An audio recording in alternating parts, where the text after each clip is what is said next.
Okay. सो हम इस chapter में पढ़ेंगे भाई, क्या पढ़ेंगे? आ जाओ। सबसे पहले हम ना फर्स्ट चैप्टर पढ़ेंगे। सेकंड चैप्टर आ गया था। एक सेकंड रुकना भाई, एक सेकंड रुकना। फर्स्ट चैप्टर है हमारा हेरिडिटी एंड इवोल्यूशन। ये हेरिडिटी एंड इवोल्यूशन बड़ी मज़ेदार चैप्टर है भाई, हेरिडिटी एंड इवोल्यूशन। ध्यान से ध्यान देना, ठीक है। हम पढ़ेंगे हेरिडिटी एंड इवोल्यूशन। तो पहले यार चैप्टर का मतलब समझते हैं। हेरिडिटी का मतलब क्या होता है, हेरिडिटी का मतलब क्या होता है एंड इवोल्यूशन का मतलब क्या होता है। हेरिडिटी मतलब क्या भाई? कैरेक्टर का ट्रांसफर, कैरेक्टर्स का क्या होना? ट्रांसफर होना। सर कैरेक्टर्स क्या होता है?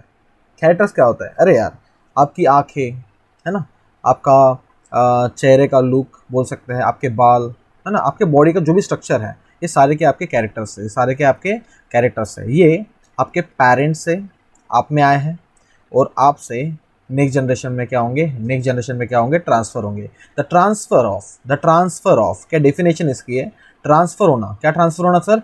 Biological character. What is biological? Living organism. Bio मतलब living organism. Biological characters, the transfer of biological character from one generation to another generation, from one generation to another generation। इसी को हम क्या बोलेंगे? Basic basic definition है इसकी, बड़ी basic definition है। इसी को हम बोलेंगे हेरिडिटी। क्या बोलेंगे? हेरिडिटी, ठीक है। अब आधा चैप्टर सर हेरिडिटी पे है, आधा पूरा चैप्टर किस पे है? हेरिडिटी पे। जिसमें क्या क्या आएगा सर? देखो, दो मेन टॉपिक है, हेरिडिटी एंड हेरिडिटरी चेंजेस पढ़ेंगे, और सेकंड पढ़ेंगे ट्रांसक्रिप्शन, ट्रांसलेशन एंड ट्रांसलोकेशन। मतलब ये सर बहुत इंपॉर्टेंट है यार, ये 3 स्टेप्स है ना, बहुत इंपॉर्टेंट है। क्यों सर, कैसे इंपॉर्टेंट है मैं बता रहा हूँ आपको। इसमें हम क्या सीखेंगे? ये स्टेप्स बनाएंगे, प्रोटीन्स बनाते हैं। क्या बनाते हैं? प्रोटीन। सर प्रोटीन क्या होता है? प्रोटीन क्या होता है यार? ये प्रोटीन ही तो है। हमारे कैरेक्टर्स, हमारे कैरेक्टर जो हम बोलते हैं, जैसे हमारे बाल हो गया, हमारे बालों में कीरेटिन नाम का प्रोटीन है।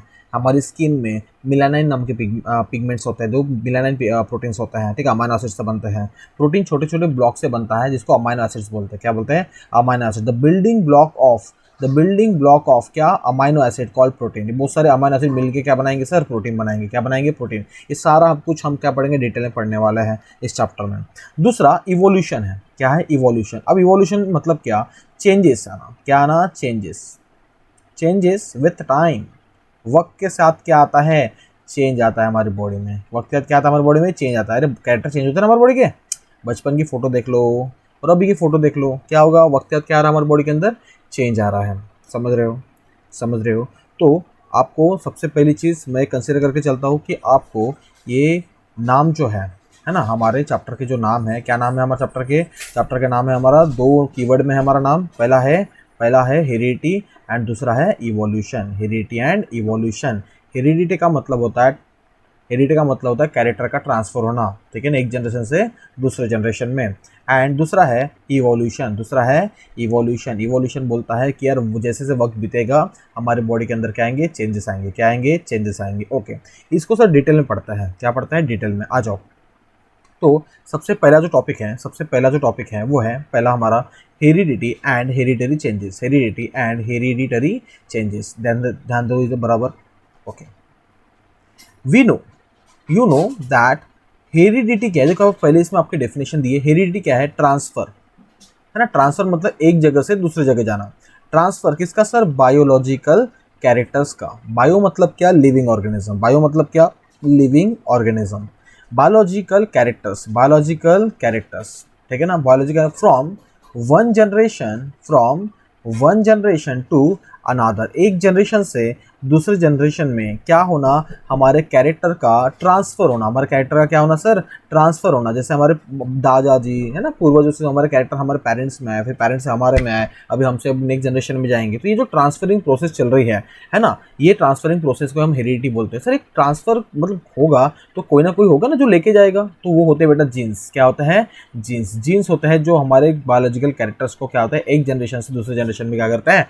ट्रांसफर कराते हैं। सर ये कैसे कराएंगे? देखो क्या होता है, मैं आपको बताता हूँ। हमारे देखो सेल होता है। क्या होता है? हमारी बॉडी किससे बनी है? सेल बनी है। सेल के अंदर होता है न्यूक्लियस। सेल के अंदर क्या होता है? न्यूक्लियस। अब ये न्यूक्लियस के अंदर होता है बेटा क्रोमोसोम। देखो मैं बता रहा हूँ, सेल के अंदर होता है न्यूक्लियस।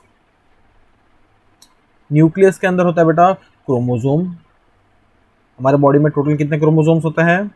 ह्यूमन बॉडी में टोटल कितने क्रोमोसोम? 46 होते हैं। कितने? 46 मतलब 23 पेयर्स, ठीक है ना। 23 पेयर्स, याद रखिएगा जोड़ियों में 23 पेयर्स मतलब 23 जोड़ियाँ हैं। ओके, इसमें हम देखेंगे ये जो क्रोमोसोम्स होता है, ये क्रोमोसोम मतलब क्या होता है आपको बता रहा हूँ। देखिए ये डीएनए होता है, क्या होता है, डीएनए स्ट्रैंड, और इसको एक प्रोटीन की कवरिंग होती है जिसको बोलते हैं हिस्टोन प्रोटीन। क्या बोलते हैं, histone protein. DNA plus histone protein ये मिलके क्या बनाता है, क्रोमोसोम बनाता है। क्या बनाता है, क्रोमोसोम बनाता है। ये जो डीएनए होता है हमारा, जो ये डीएनए होता है हमारा, ये जो डीएनए होता है ये छोटे छोटे टुकड़ों से बनता है, सेगमेंट, ठीक है ना, सेगमेंट होती है इसकी, सेगमेंट, स्मॉल स्मॉल सेगमेंट। उन सेगमेंट को हम बोलते हैं जीन्स। क्या बोलते हैं, जीन्स बोलते हैं, याद रखिएगा क्या बोलते हैं, जीन्स। यही होते बेटा हमारे कैरेक्टर को दर्शाता है, ठीक है ना। एक्चुअल में जीन क्या होता है, एक्चुअल में मैं आपको जीन के बारे में समझा दूँ। जीन जो होता है ये जीन कोड देता है। क्या देता है, कोड। इस जीन मतलब क्या, कोड लैंग्वेज होती है। क्या होती है, एक कोड लैंग्वेज होती है। ये कोड बेटा, ये कोड होता है क्या, एक कोड किसका होता है सर, अमाइनो एसिड का कोड होता है। किसका कोड होता है, अमाइनो एसिड का कोड होता है। और बहुत सारे अमाइनो एसिड्स का कोड जब मिल जाता है तो एक अमाइनो एसिड का एक बहुत बड़ा गुच्छा बन जाता है। बहुत सारे अमाइनो एसिड का क्या होता है, अमाइनो एसिड बन जाएंगे है ना। कौन, ये कोड के थ्रू बनेंगे, जीन के थ्रू। और क्या बनेगा, हमारी बॉडी का प्रोटीन बनेगा, पर्टिकुलर क्या बनेगा, प्रोटीन। और प्रोटीन ही क्या होगा, हमारी बॉडी का कैरेक्टर होगा। क्या होगा, कैरेक्टर। सर कितना सारा बता दिया सर, कि पागल नहीं होंगे क्या। अरे टेंशन मत ले भाई, ठीक है, टेंशन मत ले। सिर्फ बनेगा कैसा क्या, तो हम इस प्रोसेस में जानने वाले हैं। Transcription, translation and translocation. Tension मत लो, पूरा इस चैप्टर के एंड तक आपको पूरा ये याद हो जाएगा, याद, टेंशन नहीं लेना, याद हो जाएगा, ठीक है। तो कुछ बेसिक इंफॉर्मेशन है, हम बेसिक इंफॉर्मेशन समझते हैं। तो देखिएगा, ग्रिगोर जॉन मेंडल, सर नाम बहुत ज़्यादा इंपॉर्टेंट है, Grigor John Mendel, Grigor John Mendel, ये नाम बहुत ज़्यादा इंपॉर्टेंट है, ठीक है। ये क्या है, ये पियोनियर है। क्या है, पियोनियर है मॉडर्न जेनेटिक्स के। मतलब जो मॉडर्न जेनेटिक्स में जो आधुनिक जेनेटिक्स में जो ये लाया है, मतलब अभी क्या बोल सकते हैं, मॉडर्नाइजेशन जो लाया है ना जेनेटिक्स। बट जेनेटिक्स जीन की जो स्टडी करते हैं उनको जेनेटिक्स बोलते हैं, जेनेटिक्स बोलते हैं, ठीक है ना। और जेनेटिक्स न्यू ब्रांच है, ठीक है ना, साइंस में, जिनमें हम जीन की स्टडी करते हैं। मॉडर्न जेनेटिक्स मतलब जीन में भी क्या लाते हैं, हम चेंजेस लाते हैं। जीन में भी क्या लाते हैं, चेंजेस लाते हैं। हमारे कैरेक्टर्स को हम पहचान रहे हैं ना, अलग अलग प्रोटीन के कोड जान रहे हैं, इसके बारे में। तो ये मॉडर्न जेनेटिक की शुरुआत, पियोनियर मतलब संस्थापक जो बोल सकते हैं हम, ठीक है ना, जो शुरुआत की है वो कौन थे, जॉन ग्रिगोर मेंडल। अगर ये नहीं होते तो हमें कुछ पता ही नहीं चलता है ना। सेल के बाद अंदर में क्या क्या होता है सर, न्यूक्लियस के अंदर, क्रोमोसोम्स के अंदर, डीएनए के अंदर, जीन्स है ना, जेनेटिक न्यूक्लियोटाइड सीक्वेंसेस, अभी बहुत सारी चीज़ बताऊंगा मैं आपको। ये सब चीज़ें इस मॉडर्न जेनेटिक्स इस फील्ड में हुआ है ना। ये साइंस की एक बहुत बड़ी ब्रांच है, ठीक है ना, साइंस की बायोलॉजी में बहुत बड़ी एक ब्रांच है। Okay, around the period of, देखिए ये टाइम पीरियड आपको बहुत सारी चीज़ें इंपॉर्टेंट चीज़ें ये पूछता है बोर्ड में। Around the period of 1886 it took a long time for him to understand the conclusion for his research about heredity। अभी देखो यार, इन्होंने क्या किया, बहुत सारा स्टडी किया मॉडर्न जेनेटिक्स के ऊपर, लेकिन इनका जो कंक्लूजन था, मतलब एंड, एक्चुअली क्या मतलब एंड में क्या मिलेगा सर, इसका कंक्लूजन क्या है, ठीक है ना, इसके लिए बहुत टाइम लगा, ठीक है ना। आखिर में उन्होंने समझा कि यार हमारे जो कैरेक्टर्स होता है वो एक जनरेशन से दूसरी जनरेशन में जाते हैं, और जब ये जाते हैं तो क्या होता है, वक्त के साथ क्या आता है, कुछ चेंजेस भी आते हैं उस कैरेक्टर में, क्या आता है, बदलाव भी आता है, और वो बदलाव अच्छा भी होता है, बहुत ज़्यादा अच्छा होता है, ठीक है। जैसे हमारे बॉडी के अंदर भी एंटीबॉडीज़ बन गई है कोरोना की वजह से, है ना, और स्ट्रॉन्ग एंटीबॉडीज़ बनी, हमारी रोग प्रतिकारक शक्ति क्या होगी, बढ़ गई है। अब सर रोग प्रतिकारक शक्ति क्या है, एंटीबॉडीज़ क्या होता है, ये भी टाइप का प्रोटीन ही है, एक टाइप का क्या है, प्रोटीन ही है। मतलब हमसे जो आगे आने वाली जनरेशन है, क्या उनको एंटीडोज लेने की जरूरत पड़ेगी क्या, मेरे ख्याल से नहीं,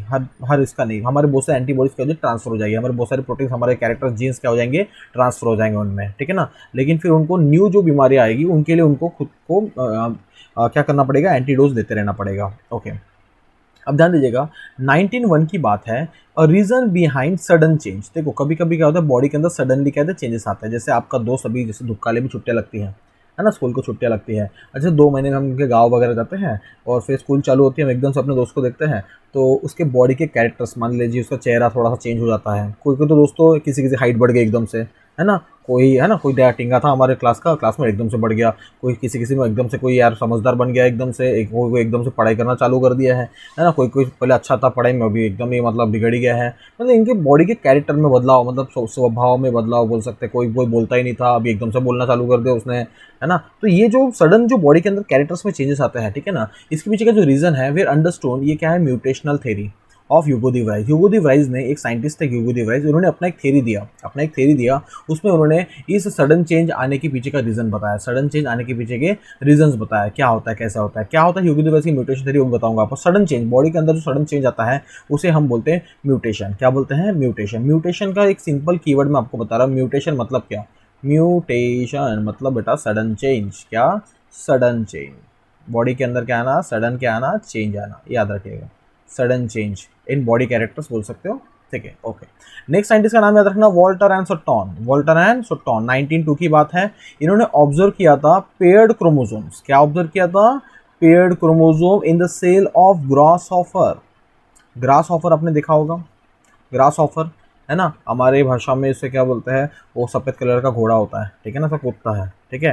तो ग्रास हॉफर अगर आपने नहीं देखा होगा, आप यूट्यूब पे या फिर मान लीजिए गूगल पे सर्च करके फोटो देख सकते हैं, आपने इसको देखा होगा, ठीक है। Until you not note to anyone, ध्यान दीजिएगा, हमारे जो क्रोमोसोम होता है, हमारी बॉडी के अंदर जो कैरेक्टर्स होता है ना, जो कैरेक्टर डिसाइड करने वाले जो क्रोमोसोम्स है, अभी आपको पता है मैं क्रोमोसोम और ये क्रोमोसोम हमेशा जोड़ियों में होता है, क्या होता है, जोड़ियों में होते हैं। ये फर्स्ट टाइम किसने इन बताया था, वॉल्टर एंड सटॉन ने। इन्होंने एक ऑब्जर्व किया था, कहाँ पे ऑब्जर्व किया था, किसके सेल में ऑब्जर्व किया था, ग्रास हॉफर के सेल में। किसके सेल में किया था, ग्रास हॉफर के सेल में किया था। 1902 की बात है, 1902 की बात है। उसके पहले किसी को भी पता नहीं था, until then it was not known to anyone, इसके पहले किसी को भी ये चीज पता ही नहीं थी भाई, समझ गए नहीं समझ गए। ओके, नेक्स्ट है, research started in the direction of finding the nature of genetic material. भाई बाद में जैसे ही पता चला यार क्रोमोसोम क्या होता है सर, पेयर्ड में होता है, तो फिर उन्होंने देखा यार जेनेटिक मटेरियल का नेचर कैसा है, जेनेटिक मटेरियल का नेचर कैसा है, मतलब यार क्या है जेनेटिक मटेरियल, अपने आप में क्या है ना, मतलब कैसे हमारे कैरेक्टर डिसाइड हो रहे हैं, क्या कोड है उसके अंदर का, क्या चीज़ है उसके अंदर, है ना। तो रिसर्च सारे साइंटिस्ट लोग भिड़ गए, है ना भाई, हमको भी जानना है, हमको भी जानना है, हम भी डिस्कवरी करेंगे, हम इसमें और स्कोप देखेंगे और गहराई में जाएंगे इसके। तो क्या हो गए, research started in the direction of finding nature of genetic material, genetic material का नेचर कैसा है। When it was prove that, जब तब तक क्या पता चल गया था, एक चीज तो पता चल गई थी सर, कि gene are carried via chromosome, की क्रोमोसोम के अंदर क्या होते हैं, जीन होते हैं। अब ध्यान देना क्या बोला है मैंने, ये जो जीन है, जीन ये किसके अंदर है, क्रोमोसोम के अंदर, किसके अंदर है, क्रोमोसोम के अंदर। लेकिन क्रोमोसोम दो चीजों से बना है, क्रोमोसोम दो चीजों से बना है, पहला है डीएनए और दूसरा है प्रोटीन, पहला है डीएनए दूसरा है प्रोटीन।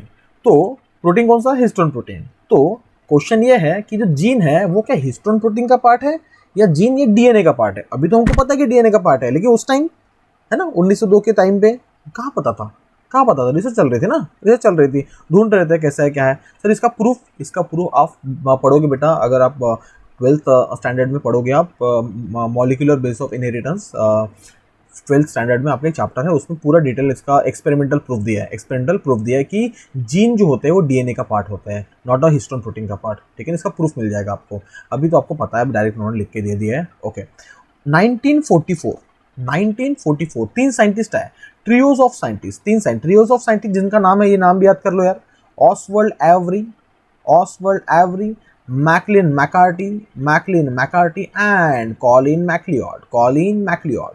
इन्होंने प्रूफ किया था, क्या किया था, इन्होंने प्रूफ किया, क्या प्रूफ किया, तीन साइंटिस्ट 1944 में, Oswald Avery, Maclyn McCarty and Colin MacLeod ने इन्होंने प्रूफ किया, मतलब सबूत दिया, प्रूफ किया मतलब क्या, सबूत दिया। क्या सबूत दिया, एक्सेप्ट वायरस, कि वायरस को छोड़ दो भाई, क्या बोला, वायरस को छोड़ के, वायरस का तो किस्सा अलग है, मैं आपको बताता हूँ, वायरस का किस्सा अलग है, वायरस को छोड़ के ऑल लिविंग ऑर्गेनिज्म, जितने भी लिविंग ऑर्गेनिज्म है इस अर्थ पे, जितने भी लिविंग ऑर्गेनिज्म है, हैव डीएनए, उनके पास कौन है, डीएनए है। कौन है, डीएनए क्या है, हैज अ जेनेटिक मटेरियल है भाई, क्या है, हैज अ जेनेटिक मटेरियल, मतलब जीन से बना हुआ मटेरियल, मतलब ही डीएनए क्या है, जेनेटिक मटेरियल है, मतलब डीएनए बना है किससे, जीन से। एक्सेप्ट वायरस कोई बात नहीं करना है भाई, वायरस की बात नहीं करना है। सर वायरस है क्या चीज़, यार वायरस ना बड़ा ही अद्भुत है। अभी सबसे बड़ा पता डिबेट क्या है कि वायरस लिविंग है नॉन लिविंग है, क्या वायरस लिविंग है नॉन लिविंग है। तो वायरस क्यों वायरस, कोई को बोलता वायरस लिविंग है, कोई को बोलता वायरस लिविंग नहीं है, लिविंग है या नहीं है को समझ में नहीं आता। एक्चुअली में इसका है क्या बताता हूँ, जैसे ये किसी भी लिविंग बॉडी के अंदर एंटर करेगा, लिविंग बॉडी के अंदर क्या करेगा, एंटर करेगा, तो ये जिंदा हो जाता है। जैसे मान लो कोरोना वायरस अगर हवा में है तो वो मर गया, वो डेड बॉडी है। जैसे वो किसी पेशेंट में, किसी भी इंसान के या किसी भी बॉडी के अंदर एंटर करता है, वो जिंदा हो जाता है, समझ रहे हो।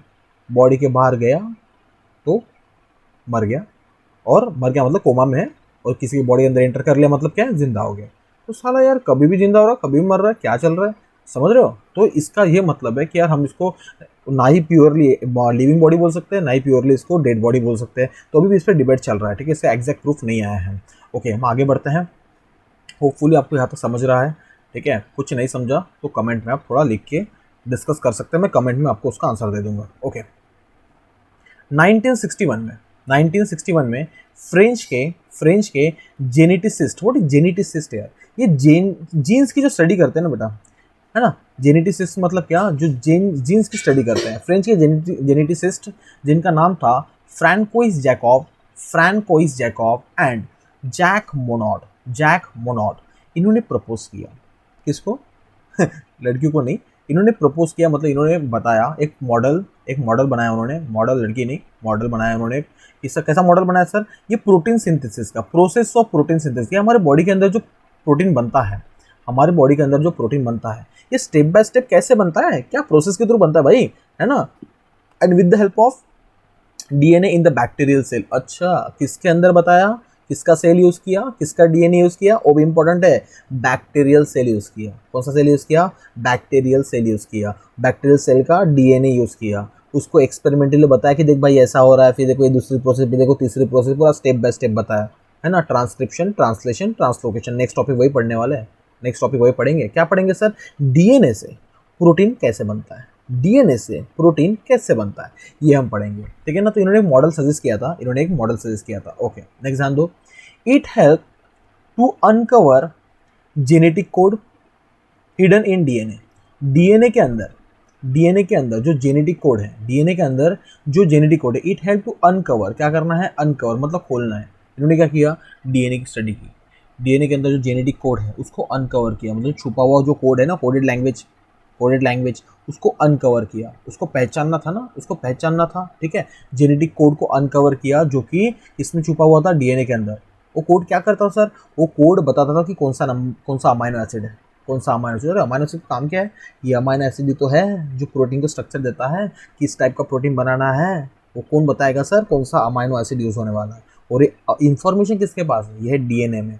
डीएनए में कौन से फॉर्म में है, कोडेड फॉर्म में है। तो कौन सा कोड कौन सा अमाइनो एसिड दर्शाता है, कौन सा कोड कौन सा अमाइनो एसिड दर्शाता है, ये कैसे पता चलेगा, है ना, ये पता किया, किसने पता किया सर, हमारे साइंटिस्ट ने, है ना, फ्रैंकोइस जैक मोनॉड ने प्रपोज किया था मॉडल, उसने, इन्होंने हेल्प किया, क्या हेल्प किया सर, अनकवर करने के लिए, है ना, जेनेटिक कोड को जो कि डीएनए के अंदर छुपा हुआ था। देयर बाय एक टेक्निक आई सर, एक टेक्निक का आविष्कार हुआ जिसका नाम है आरडीएनए टेक्नोलॉजी, जिसको रिकॉम्बिनेंट डीएनए टेक्नोलॉजी बोला गया। ध्यान दीजिएगा, recombinant DNA technology that is rDNA technology, recombinant DNA technology that is rDNA technology emerge मतलब क्या, स्टार्ट हुई, इमर्ज मतलब क्या, स्टार्ट हुई, which has a vast scope, जी which has a vast scope, आज के तारीख में तो उसका बहुत ज़्यादा स्कोप है भाई, विच has a vast scope in the field of genetic engineering, in the field of genetic engineering. भाई आपने नाम सुना ही होगा, जेनेटिक इंजीनियरिंग क्या होता है पता है क्या, जेनेटिक इंजीनियरिंग बहुत बढ़िया फील्ड है यार, बहुत बढ़िया, ठीक है। कैसे, देखो आपको ना इसका एक छोटा सा एक डेमो देता हूँ। जैसे मान लो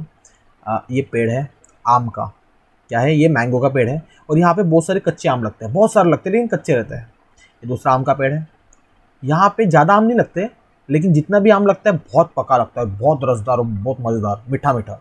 इन्होंने क्या किया, इसके जो कैरेक्टर्स है मीठे आम वाले, है ना, वो निकाले, मतलब वो जीन्स, और इसके वाले जो कैरेक्टर्स है कौन से, जो बहुत सारे आम देना, ये आम कम देता है ना ये पेड़, और है ना, और ये आम बहुत ज़्यादा देता है लेकिन खट्टे देता है ना, और ये मीठे देता है लेकिन कम देता है। इन दोनों कैरेक्टर क्या कर दिया, मिक्स कर दिया, मिक्स कर दिया, कौन सी टेक्निक के through, recombinant DNA technology, sir ये कैसे, सर कैसे होता है प्रोसेस, तो बेटा आपका चैप्टर है बायोटेक्नोलॉजी, उसमें पढ़ेंगे, सब अभी थोड़ी मिलेगा यार, सभी अभी थोड़ी मिलेगा, कुछ सस्पेंस में तो होना चाहिए, उस चैप्टर में पढ़ेंगे, ठीक है ना। और ये जो इंजीनियर्स होते हैं, जेनेटिक इंजीनियर्स होते हैं, ठीक है ना, उनकी जो फील्ड होती है जेनेटिक इंजीनियरिंग बोलते हैं। तो ये जो अभी जो नया पेड़ आएगा बेटा, अभी जो नया पेड़ आएगा ये कैसा रहेगा, इसके अंदर बहुत सारे आम भी रहेंगे और सारे के सारे मीठे। सोचो यार ऐसे पेड़ अगर आ जाएंगे हाइब्रिड, है ना, इसमें इसके और इसके दोनों कैरेक्टर रहेंगे, सोचो क्या मार्केट बनेगा, है ना, क्या मार्केट बनेगा, मस्त है ना, खाओ रे खाओ, ऐश करो। Okay, the science of heredity is useful for diagnosis, देखो हम साइंस है, साइंस कौन सा, साइंस मतलब क्या होता है, साइंस का मतलब होता है बेटा इमेजिनेशन, क्या, imagination. The science of heredity is useful, इसका हम यूज करते हैं फॉर डायग्नोसिस, चेकअप करने के लिए, है ना, कौन सी बीमारियां है ना, कौन से पेशेंट कौन सी बीमारी है, कैसे करेंगे, क्या करेंगे, अभी मत सोचो, आगे बढ़ेंगे। मतलब कौन से बॉडी के अंदर कौन सा प्रोटीन नहीं बन रहा है, क्या नहीं है ना, कुछ जेनेटिक डिसऑर्डर तो नहीं है, मान लो दोनों पेरेंट्स अंधे हैं, मान लेते हैं दोनों पेरेंट्स हैंडीकैप्स है, तो उनका बच्चा भी हैंडीकैप हो सकता है ना। तो चेकअप कर लेते हैं, जो बच्चा एम्ब्रियो रहता है, एम्ब्रियो स्टेज में रहता है, मतलब मेल गैमेट फीमेल गैमेट का जस्ट फर्टिलाइजेशन हुआ है, एम्ब्रियो स्टेजल में जो रहता है, तो उसमें उसका जेनेटिक उसकी कैरेक्टर्स चेक करते हैं, उसके जीन्स चेक करते हैं, ठीक है ना। ये कौन सा इनविट्रो फर्टिलाइजेशन वगैरह में होता है, ठीक है, जेनेटिक इंजीनियरिंग के थ्रू, इसका रिकॉम्बिनेंट डीएनए टेक्नोलॉजी के थ्रू चेक किया जाता है, और जो भी कैरेक्टर उसका वीक रहता है उस कैरेक्टर को वहीं पे चेंज किया जाता है। जैसे मान लो दो अंधे पेरेंट्स हैं, मान ले दोनों पेरेंट्स क्या है, मतलब आंखों का डिफेक्ट है उनको, तो ऑब्वियसली बच्चे में भी क्या रहेगा, आंखों का डिफेक्ट रह सकता है। तो जब उनका एम्ब्रियोनल स्टेज में रहता है बच्चा, पेट में गर्भाशय में, तब क्या करते हैं, ये डॉक्टर के पास जाएंगे, वो आरडीएनए की टेक्नोलॉजी के थ्रू क्या करेगा, उस बच्चे का जो एम्ब्रियोनल स्टेज सेल रहेगा पहला वाला, उसमें वो आंखों के जो कैरेक्टर्स रहेंगे, डीएनए, ऐसा डीएनए जिसके अंदर आंखों के कैरेक्टर्स है, वो जीन वहाँ से वहाँ से निकाल लेगा, और अच्छा आंखों का जीन वहाँ पे जाके फिट कर देगा, अच्छा आंखों का जीन क्या कर देगा, उसमें जाके फिट कर देगा, ठीक है ना। तो बच्चे में भी आंखों से रिलेटेड कोई प्रॉब्लम आएगा क्या, नहीं आएगा। मतलब ने क्या किया, डायग्नोसिस किया, पहले चेक करेंगे, चेक भी होता है क्या सर, हाँ चेक भी होता है, ट्रीटमेंट भी कर लिया, और मतलब बुरे कैरेक्टर निकाल लिए, अच्छे कैरेक्टर प्रिवेंट कर, मतलब डाल दिया, प्रिवेंट किया हमने हेरिडिटरी डिसऑर्डर जो होते हैं, मतलब पूर्वज से आने वाले कैरेक्टर रोक दिए हमने, पेरेंट्स में जो भी डिफेक्ट था वो बच्चे में आ पाएगा क्या, नहीं आ पाएगा, प्रिवेंट कर लिया, बचा लिया। प्रोडक्शन ऑफ हाइब्रिड वेराइटी, अभी आपको पता है हाइब्रिड वेराइटी है ना, दो वेराइटी का क्रॉस कर दिया। एनिमल्स में भी करते हैं, यस एनिमल भी करते हैं। ऐसी गैया मान लो जो मीठा दूध देती है लेकिन कम क्वांटिटी में देती है, दूसरी गैया मान लो है ना, जो जिसकी प्रजाति क्या करती है, ज़्यादा दूध देती है लेकिन मीठा नहीं होता, तो एक का बुल ले लो है ना, और एक का गाऊ ले लो, क्रॉस कर दो, क्या होगा, हाइब्रिड वेराइटी आ जाएगी, ठीक है। ये भी इसी का पार्ट है सर। इंडस्ट्रियल प्रोसेस के लिए भी हम यूज़ करते हैं, इंडस्ट्री में बहुत सारी प्रोसेसिंग होती है, माइक्रोस वगैरह प्रोड्यूस करना है हमको, है ना, जो कि जिसका हम क्या यूज़ करते हैं, है ना, फूड इंडस्ट्रीज में वगैरह, उनका भी हम क्या करते हैं, प्रोडक्शन करते हैं। तो यार हमने अभी जो पढ़ा ये था हेरिडिटी एंड हेरिडिटी से होने वाली जो चेंजेस हैं, हेरिडिटी एंड हेरिडिटरी चेंजेस। अरे होपफुली यार मुझे ऐसा लगता है कि आपको ये यार नहीं कुछ तो मिनिमम 10% समझ गया होगा यार, 10% समझ गया होगा अगर आप इस वीडियो को बार बार देखते हैं, ठीक है। और देखो इस 10% ही समझना है, 10% ही समझना वीडियो देख के। सर 90% कैसे समझेंगे यार, 90% यार खुद पढ़ो यार, रीड करो, आप बार बार रीडिंग करोगे ना, बार बार, तो आपकी अंडरस्टैंडिंग अपने आप ही क्या हो जाएगी, डेवलप हो जाएगी। कुछ कीवर्ड हो जाएंगे, मान लो मैंने पढ़ाया नहीं, हो सकता है मुझसे छूट गए हो, तो आप क्या करो, सर्चिंग करो, उसके ऊपर सर्च करना आना चाहिए। हम साइंस के स्टूडेंट्स हैं, हमको सर्चिंग मेथड आनी चाहिए, सर्च करना आना चाहिए, हमें खुद होकर मीनिंग ढूंढना आना चाहिए, ठीक है ना। ओके, पूरा बेटा टीचर पे कभी डिपेंड नहीं रहना ना, कभी और कोई टीचर अच्छा मतलब बुरा नहीं पढ़ाएगा, अच्छा ही पढ़ाता है, कुछ छूट जाता है यार, हो जाता है कभी कभी, ठीक है। और थोड़ा अपने ऊपर डिपेंड रहो, ठीक है। तो नेक्स्ट स्लाइड में, नेक्स्ट इसमें हम पढ़ेंगे यार transcription, translation and translocation. Thank you, जय हिंद।